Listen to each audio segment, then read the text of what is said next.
নমস্কার, আমি শর্মিষ্ঠা চ্যাটার্জি বলছি। গীতার দ্বিতীয় অধ্যায় অর্থাৎ সাংখ্যযোগের চতুর্দশ এবং পঞ্চদশ শ্লোক থেকে আমি পাঠ করে শোনাচ্ছি এবং এর অর্থ বিশ্লেষণ করছি।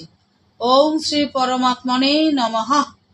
শ্রী ভগবান উবাচ মাত্রা স্পর্শাস্তু কৌন্তেয় শীতোষ্ণ সুখ দুঃখদা আগমা পায়িন অনিত্যস্তাং তিতিক্ষস্য ভারত।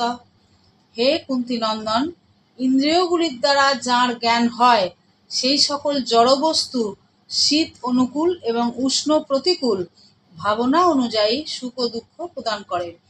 সেগুলি উৎপত্তি ও বিনাশশীল, সুতরাং তা অনিত্য। তাই হে ভরত বংশোদ্ভব অর্জুন, তুমি এগুলিকে সহ্য করো। এবার পঞ্চদশ শ্লোক। শ্রী ভগবান উবাচ জং হি ন ব্যথান্তে তে পুরুষং পুরুষর্ষভ সমদুঃখ সুখং ধীরং সোহমৃতত্বায় কল্পতে।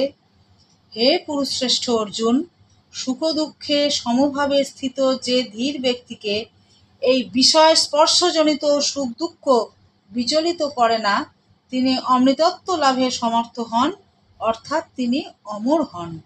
নমস্কার।